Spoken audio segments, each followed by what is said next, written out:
അയോ cancer എന്ന് പറഞ്ഞാൽ ആദ്യം എന്താണെന്ന് പഠിക്കാം. ക്യാൻസർ എന്ന് പറഞ്ഞാൽ കോശങ്ങളുടെ അമിത വാർദ്ധക്യമാണെന്നാണ് WHO 2009 ശേഷം പ്രസിദ്ധീകരിച്ചിരിക്കുന്നത്. അതിലിപ്പോ 2009 പറഞ്ഞിരിക്കണേ കോശങ്ങളുടെ അമിത വാർദ്ധക്യം. 2009 മുമ്പ് വരെ പറഞ്ഞത് കോശങ്ങളുടെ അമിത വളർച്ചയാണെന്നാണ്. അന്ന് നടക്കുന്ന അതേ കീമോയും റേഡിയേഷനും ഓപ്പറേഷനുമാണ് ഇപ്പോഴും നടക്കുന്നത്. ഒരു വ്യത്യാസമില്ല. അപ്പം ആയുർവേദത്തിന് പണ്ട് ആചാര്യന്മാരിതിനെ വിദ്രതിയും അർബുദത്തിനകത്ത് പെടുത്തിയിരുന്നു. അത് രണ്ടിനും ആയുർവേദത്തിലും മരുന്നുണ്ട്. നിസാര മരുന്നുകളെ കൊണ്ട് ചികിത്സിച്ചിരുന്നു. അത് ഇപ്പോഴും നമ്മൾ സകല എണ്ണകൾക്കോടും ഇന്നത്തെ മോഡേൺ സയൻസിനോട് നമുക്ക് ചോദിക്കണം. നിങ്ങൾക്ക് എല്ലാവർക്കും ചോദിക്കാത്തൊരു ചോദ്യം, ബയോപ്സി എഴുതിയിടുമ്പോൾ ചോദിക്കുക, നിങ്ങൾ ബയോപ്സി ചെയ്തിട്ട് കണ്ടുപിടിക്കുന്നത് എന്താണ്? ക്യാൻസർ എന്ന് പറഞ്ഞാൽ കോശങ്ങളുടെ അമിത വാർദ്ധക്യമാണെങ്കിൽ വാർദ്ധക്യം കണ്ടുപിടിക്കുന്ന മിഷൻ ഇന്ന് വരെ ലോകത്താരെങ്കിലും കണ്ടുപിടിച്ചിട്ടുണ്ടോ? അപ്പോൾ നിങ്ങൾ ബയോപ്സിയും ചെയ്യുമ്പോൾ എന്ത് കണ്ടുപിടിക്കുന്ന ഒരൊറ്റ ക്വസ്റ്റ്യൻ ചോദിക്കാം. ഇവർ കണ്ടുപിടിച്ചിട്ടില്ലാത്ത, അതായത് ക്യാൻസറിന്റെ കാരണവും അറിയില്ല, അത് കണ്ടുപിടിച്ചിട്ടുമില്ല, പിന്നെ ഇവരെന്താ കണ്ടുപിടിച്ചത്? അപ്പൊ പിന്നെ എന്തിനു വേണ്ടിയിട്ടാണ് ഇവര് കീമോയും റേഡിയേഷനും ഓപ്പറേഷനും നടത്തിയിട്ട് നമ്മളെ കൊല്ലുന്നത്? ഒന്ന് ചോദിച്ചു. ഇതിന് ശേഷം എത്ര പേര് ജീവിച്ചിരിപ്പുണ്ട്? ഇവര് കീമോയും റേഡിയേഷനും ചെയ്തതിന് ശേഷം 5 കൊല്ലത്തിന് ശേഷം എത്ര പേര് ജീവിച്ചിരിപ്പുണ്ടെന്ന് മോഡേൺ സയൻസ് തന്നെ തെളിയിച്ചിട്ടുണ്ട്. 3% ആണെന്ന്. ഇത് ചെയ്യാത്തവൻ 20 കൊല്ലം ജീവിച്ചിരിക്കുന്നുണ്ടെന്നും ഇവര് തന്നെ പറഞ്ഞ് പ്രസിദ്ധീകരിച്ച എല്ലാ വെബ്സൈറ്റുകളും ഇതിനകത്തുണ്ട്. നിങ്ങൾക്ക് എല്ലാം എടുത്ത് നോക്കാം. ഡോക്ടർ മാത്യുവിന്റെ ക്യാൻസർ ചികിത്സയുടെ കാണാപ്പുറങ്ങൾ എന്ന് പറഞ്ഞ് ഈ പുസ്തകം എടുത്ത് വായിക്കാം.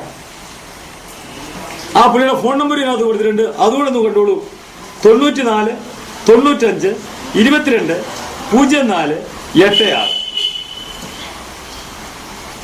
94 96 23 23 04. ഈ 2 നമ്പറിൽ വിളിച്ചിട്ട് നിങ്ങൾക്ക് ആർക്ക് വേണം ചോദിക്കുന്നത്. മൊത്തം എന്തെങ്കിലും സംശയം ഉണ്ടെങ്കിൽ നിങ്ങൾ ചോദിക്കാം. വ്യക്തമായി എല്ലാം ക്ലിയർ ആയിട്ട് എഴുതിയിട്ടുണ്ട്. ക്യാൻസറിനെ ചികിത്സിക്കുന്നവരാണ് മരിക്കുന്നത്, ചികിത്സിക്കാത്തവൻ മരിക്കുന്നില്ല.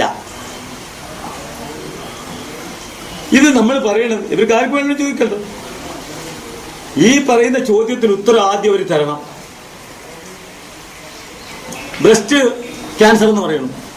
വെറുതെ കുറച്ച് നിസ്സാര കാര്യങ്ങൾ വെരിക്കോസിന് ചികിത്സിക്കുന്ന ചികിത്സയും ചികിത്സിച്ച് ആറ്റുവട്ടോ അല്ലെങ്കിൽ തേറ്റാമ്പലിലോ പാലിപ്പുഴുങ്ങി അരച്ചിട്ടാൽ മാറുന്ന രോഗം. തേറ്റാമ്പലിൽ വരച്ചിടാം, ആറ്റുവട്ട് ഒരു വലിയ സാധനം, അത് വരച്ചിട്ടാൽ മാറും.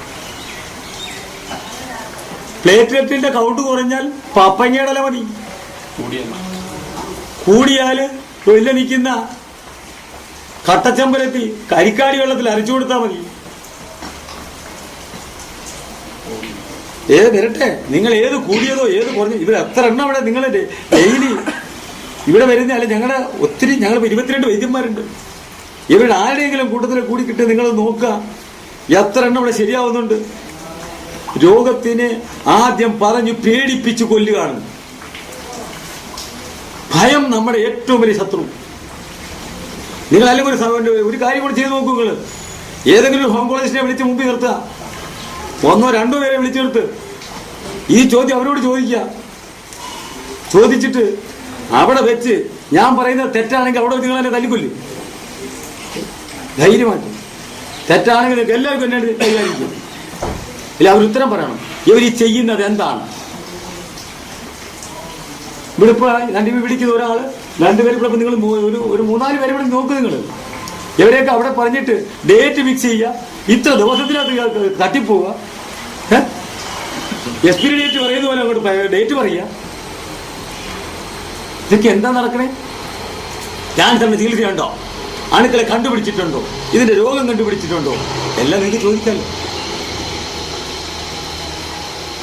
ഇതൊന്ന് ചോദിക്കാം, എന്തേ നടക്കണേന്ന്. പിന്നെ ഒന്നുകൂടെ ചോദിക്കാൻ നിങ്ങൾക്ക് ധൈര്യമായിട്ട് ഏതെങ്കിലും ഒരു ഓങ്കോളജിസ്റ്റിന്റെ സ്വന്തക്കാര് അവർ ചികിത്സിക്കുമെന്ന് റേഡിയോയും കീമോയും ചെയ്യുമെന്ന് ചോദിച്ചിട്ട് അപ്പം നിങ്ങൾക്ക് ബാക്കി വേണ്ടി കിട്ടും. എന്താ ചെയ്യുമോ? ഇല്ല. ഒരൊറ്റ ഓങ്കോളജിസ്റ്റും അവന്റെ സ്വന്തം ബന്ധുക്കളുടെ പുറത്ത് ഈ ടെസ്റ്റ് നടത്തൂല. കാരണം അവർക്കറിയാം ഇത് അപകടമാണെന്ന്. നമുക്കൊന്ന് തിരിച്ച് ചിന്തിക്കാൻ സമയമായില്ല. ഒന്ന് ചിന്തിച്ചൂടെ? എല്ലാവരും കൂടെ പറഞ്ഞ് വിരട്ടി പേടിപ്പിച്ച് നമ്മളെ കൊല്ലുക. ഇല്ലാത്ത കാശെല്ലാം പിടിച്ചു പറിച്ച് ഇരിക്കാടെ മിറ്റ കൊണ്ട് കൊടുത്തിട്ട് കഴിഞ്ഞതിന് ശേഷം പറയാം നിങ്ങളുടെ കാശ് തീർന്നോ? എന്നാൽ ഞങ്ങളുടെ പരിപാടി കഴിഞ്ഞ് കൊണ്ടുപോകോളൂ. ചെല്ലുമ്പോഴേ പറയും അത് ഉടനെ റേഡിയേഷൻ കീമോ എല്ലാം പറഞ്ഞ് നമ്മളെ വിരട്ടി. ഇപ്പൊ തുടങ്ങിക്കോല്ലേ നാളെ കാശ് പോവും. നിങ്ങൾ എന്റെ വെബ്സൈറ്റിൽ ഒന്ന് കയറ്. എത്ര എണ്ണത്തിനെയാണ് ഞാൻ ഇട്ടിട്ടുണ്ട്, നെറ്റിൽ കേട്ടിട്ടുണ്ട്. ഒന്ന് കണ്ടു നോക്ക് നിങ്ങൾ. അവരെല്ലാം അവർ സത്യം വിളിച്ചു പറയും. അവരെല്ലാം കൂടെ വിളിച്ചൊരു മീറ്റിംഗ് കൂട്ടാമെങ്കിൽ ഇതെല്ലാം ഈ ഇവരെ കള്ളം എല്ലാം പുറത്തിയാറും.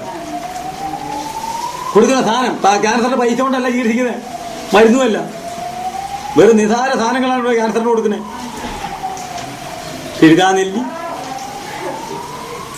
മണിത്തക്കാളി, കൊടകൻ അല്ലെങ്കിൽ മുത്തൾ, ശവനാറി, പപ്പങ്ങയുടെ ഇല, പിന്നെ പുഹയറക്കരി, അട്ടക്കരി, ഇല്ലത്തിങ്കരി, കോലരക്ക്, നിലംപറണ്ട, പെരിങ്ങലത്തിന്റെ പേര്, ഇങ്ങനെയുള്ള നിസ്സാര സാധനങ്ങൾ മതി. അതിൻ്റെ ക്യാൻസറിനുള്ള മരുന്നായി പറഞ്ഞു. നിങ്ങൾ ആര് വേണമെങ്കിലും 2 ഓങ്കോളജിസ്റ്റിനെ വിളിച്ചിട്ട് ഈ ചോദ്യങ്ങൾ അങ്ങോട്ട് നിട്ട് ചോദിക്കുക. നിങ്ങൾ എന്ത് കണ്ടുപിടിച്ചിട്ടാണ് ഞങ്ങളെ കീമോയും റേഡിയേഷനും ചെയ്യുന്നത്? നിങ്ങൾ ഒന്നുകൂടെ തിരക്കണം. ഇവര് കീമോയും റേഡിയേഷൻ ചെയ്തവര് എത്ര ഇപ്പൊ ജീവിച്ചിരിക്കുന്നു കൂടെ പോയി നോക്കിയിട്ട് വേണം നമ്മൾ തുടങ്ങാൻ. അപ്പൊ പക്ഷെ നിങ്ങൾ ഏതെങ്കിലും ഒരു രോഗത്തിനെ ചികിത്സിക്കുമ്പോ ആ ഡോക്ടറെ ചികിത്സിച്ച 2 പേരെ ഭേദമാക്കിയവരെ ഒന്ന് കാണിച്ചു തരാൻ പറയാ. എന്നിട്ട് നിങ്ങൾ പോയി ചെയ്യും. അപ്പോഴും ശരിയാവൂല. അത്രയെങ്കിലും നിങ്ങൾക്കൊന്ന് കൂടിക്കൂടെ? ഏത് രോഗമാട്ടെ ആ രോഗത്തിനെ പറ്റി ആദ്യം നിങ്ങൾ പഠിക്കും, സ്വയം പഠിക്കും. സംഗതി ശരിയാവും. കാശിന്റെ ആർത്തി കൊണ്ട് അടുത്ത് പോയി നിങ്ങൾ ആര് ചെന്നാലും ശരി, അവിടെ ചെന്ന് കഴിഞ്ഞാൽ ആദ്യം കൗണ്ടറിൽ പൈസ കെട്ടി വെക്കാനാ പറയണേ. നിങ്ങൾ രോഗം എന്താണെന്ന് പോലും ആരും ചോദിക്കൂല. ചോദിക്കുമോ? കൗണ്ടറിൽ പൈസ കെട്ടി ആദ്യം, പിന്നെ സംസാരിക്കാം. പക്ഷെ ഒരു വൈദ്യന്റെ അടുത്ത് പോയാൽ ചെയ്യൂല. ആയുർവേദത്തെ രക്ഷപ്പെടാത്തല്ലോ. അതിനും കാരണമുണ്ട്. കുറുന്തോട്ടി പോലും കണ്ടാ തിരിച്ചറിഞ്ഞുകൂടാത്തവന്റെ കൈ കൊണ്ടെന്ന് ആയുർവേദം കൊടുത്തിട്ട് യവൻ ഈ കമ്പനിക്കാരന്മാര് പറയുന്നത് കുറിച്ചു കൊടുക്കുന്നു. 10 കൊല്ലത്തെ എക്സ്പീരിയൻ ഡേറ്റ് ഇട്ടുകൊണ്ട് കഷായം പണിത് വെക്കുന്നു, ലേഹ്യം പണിത് വെക്കുന്നു, ആസവം പണിത് വെക്കുന്നു. അവന് കച്ചവടം നടക്കുന്നു.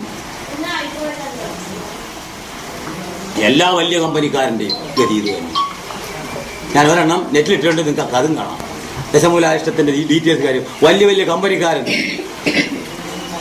90% കച്ചവടമാണെന്ന് സ്വയം എഴുതി കൊടുത്ത ബില്ലിനകത്ത് കിടപ്പുണ്ടെന്ന് കണ്ടോളൂ. 10% പോലും മരുന്നില്ല. ചാരായവും അരിഷ്ടവും എന്ന് പറഞ്ഞുകൊണ്ട് ചാരായം കലക്കി കളർ അടിച്ച് പെയിന്റ് മണം അടിച്ചിട്ടേ പറ്റി അതിന് ദശമൂലാരിഷ്ടവും ജീരകാരിഷ്ടവും അതും പറഞ്ഞുകൊണ്ട് ചാരായം കോരി കുടിപ്പിക്കുന്ന ആയുർവേദവും നമ്മളെല്ലാം കൂടി അതിന്റെ പുറകെ നടക്കണം.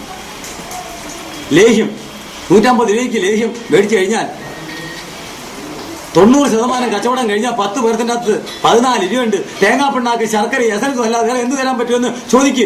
ഏത് കമ്പനിക്കാരനെ വിളിച്ചോ? അത് കൈക്കാട് മൂസായിക്കോ, കോട്ടക്കലായിക്കോ, നാഗാർജുന ആയിക്കോ, ഔഷധി ആയിക്കോ, എല്ലാരും വിളിച്ചോ. ചോദ്യം ഈ കഷായം എങ്ങനെ കേടാവാതിരിക്കുന്നതെന്ന്. ആദ്യം കീടനാശിനി അടിച്ചു വെച്ച് കീടനാശിനി കൊണ്ട് തന്നിട്ട് അത് നമ്മളെല്ലാവരും പോയിട്ട് അത് കുറിച്ചു കൊടുക്കാൻ അവന്റെ ബിനാമികളായ BAMS ഡോക്ടർമാർ അവർ സ്കൂളിൽ പോയി അവരവിടെ ചെന്ന് ഇത് പഠിച്ചേച്ച് കമ്പനിക്കാരൻ റെപ്രസെന്റേറ്റീവ് കൊണ്ട് തരുന്നു. ആ റെപ്രസെന്റേറ്റീവ് കൊണ്ട് പറയുന്നു ആ ചുമക്കുള്ള മരുന്ന് കുടിച്ചു എഴുതി കൊടുത്തു. ഡോക്ടർക്ക് ഒന്നും അറിയേണ്ട കാര്യമില്ല. റെപ്രസെന്റേറ്റീവ് പറഞ്ഞു ഞാൻ എന്തിനാ ഈ സാധനം, ഈ അരിഷ്ടം എന്തിനാ, ഈ മരുന്ന് എന്തിനാ, അങ്ങനെ റെപ്രാ പറയുന്നതല്ല. ഡോക്ടർക്ക് തീരുമാനിക്കേണ്ട കാര്യമില്ല. അത് തന്നെ അലോപ്പതി. ഇപ്പൊ ഡോക്ടർമാർക്ക് ഒന്നും പഠിക്കണ്ട. 50 ലക്ഷം രൂപ കൊടുത്തു കഴിഞ്ഞാൽ ഇപ്പൊ MBBS കിട്ടും. വീണ്ടും ഒരു 50 ലക്ഷം രൂപ കൊടുത്തു കഴിഞ്ഞാൽ ഇഷ്ടാവാം. ആയിക്കൂടെ? കാർഡിയോളജിസ്റ്റ്, ന്യൂറോളജിസ്റ്റ് 50 ലക്ഷം കൂടെ വീണ്ടും കൊടുത്താൽ ഇവർ വന്നിട്ട് റപ്പ് എന്ന് പറയുന്ന അതാണ് ഇതിന് ഇന്ന സാധനം കൊണ്ട് കൊടുത്തതെന്ന് പറയുമ്പോൾ അവരെ കുറിച്ച് നമ്മൾ തരുന്നു. അവരെന്തായിരിക്കുന്നു? 20 വർഷത്തിന് മുമ്പിട്ട് കണ്ട കമ്പനിക്കാരല്ല ഇപ്പോഴത്തെ കമ്പനിക്കാരൻ. ശരിയോ തെറ്റോ? മെഡിക്കൽ റപ്പാ നമ്മളെ ശീലിപ്പിക്കുന്നത്. കമ്പനിക്കാരുടെ റപ്പും കൂടെ അവർ പറയുന്നു ക്യാൻസറിന് മരുന്നെന്ന്. അതിൽ അവർ കോരി കൊടുക്കുന്നു, ഓപ്പറേഷൻ ചെയ്യുന്നു, കണ്ടിക്കുന്നു, മരുന്ന് കൊടുക്കുന്നു, ലക്ഷങ്ങൾ അടിച്ചുകൊണ്ട് പോകുന്നു. ഇരിക്കാനും തീർന്ന് നിങ്ങളുടെ പൈസ ഇല്ലാത്തവരെല്ലാം രക്ഷപ്പെടും. ആരുടെ കയ്യിൽ ക്യാൻസറിനെ ചികിത്സിക്കാൻ കാശില്ലാത്തവനുണ്ടോ അവനെല്ലാം രക്ഷപ്പെടും. കാശുള്ളവനൊന്നും രക്ഷപ്പെടില്ല. അത് സത്യമാണ്. അല്ലെങ്കിൽ കാശ് കൊണ്ട് ഓടുക രക്ഷപ്പെടാൻ അവിടെ പോയി നശിച്ചുകൊണ്ടും വരും. എന്താ ശരിയാവില്ലേ? അത് ഇത് രണ്ടും കൂടെ കൂടി കഴിഞ്ഞിട്ട് നമുക്ക് എന്ത് ചെയ്യാൻ പറ്റുമെന്ന് പറ. രക്ഷപ്പെടാൻ ഒറ്റ വഴിയുള്ളൂ. നിങ്ങൾ കഴിക്കുന്ന ആഹാരം നേരാമണ്ണം കഴിക്കുക, നേരാമണ്ണം ചിന്തിക്കുക, കാശിനുള്ള ആർത്തി കുറയ്ക്കുക. പ്രശ്നം സോൾവ് ആവും. ഇല്ല കാശിൻ്റെ പുറകെ ഓടും. അവസാനം പിന്നെ വേണ്ടാത്തയും കേട്ടിട്ടില്ലാത്തയും രോഗങ്ങൾ പിടിച്ച് ചാവും. ഓക്കെ.